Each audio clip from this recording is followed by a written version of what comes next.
Ready?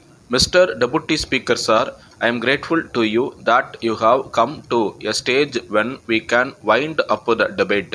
I am very thankful to the honorable members for the very lively discussion that has taken place for so many days.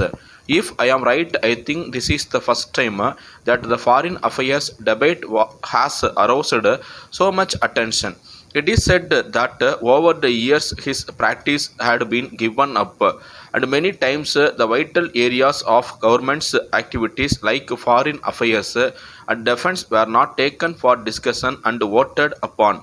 I feel not only in this house but in the whole of the country there is a community of people, the writers, the academicians, and even the laymen who take vital interest in India's foreign policy.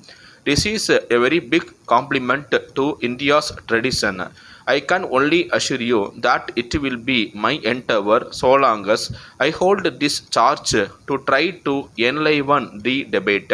I will be very keen always not only to discuss here in the house but also with those who are experts outside to benefit from their views, outlooks, and studies.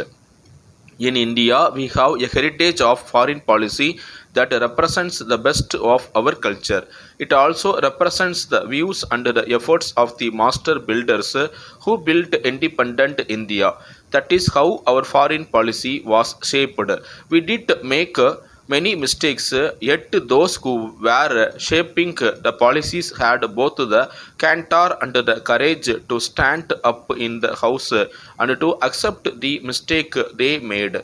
I think if you ever discover that this government, as any other government, makes mistakes, it should also be viewed in the context of the tradition itself. After all, policies are made by human beings.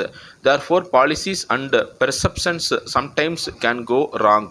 But one thing on which we must not make a mistake and must never go wrong is on the basic principles of our foreign policy. As I sat here for 3 to 4 days discussing with the honorable members, hearing their views on various aspects of foreign policy, I felt more humble. I heard them with humility because most of them are more learned than me. They know better than me. Therefore, I heard them with respect. I promise again that it would be my attitude all the time that I hold charge of this portfolio. In the debate, when I heard my friends, I found one thing missing.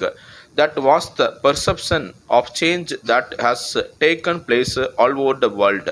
If we do not understand that no country, particularly India, can ever make a well thought out foreign policy, we must try to understand that Soviet Union of today is something very different from what Soviet Union was yesterday.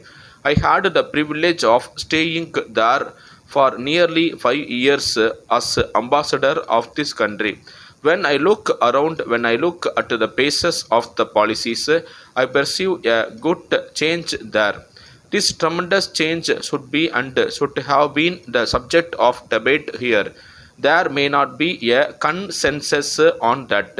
When land members are sitting here, I was hoping that we would try to spell out and try to share with each other as to how we understand the change. That would be more helpful. So it will be our endeavor, as I said just now, to pursue a policy that is both sensible and sensitive and also serves the national interest. Thank you very much. Letter from Thiru Balasubramanian, Secretary Residents Welfare Association, Pallavaram, to the Managing Director, Metro Water Board, Chennai. Sir, I understand that Metro Water Board have plans to supply drinking water through Krishna Water Scheme to Kannan Nagar area, which is just half a kilometer from Pallavaram.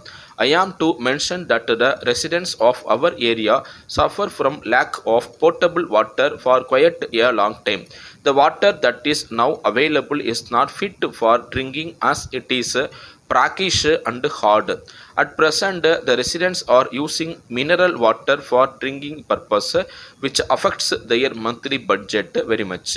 This facility cannot be availed by people belonging to economically weaker sections because they may not be able to spare money to spend for this purpose.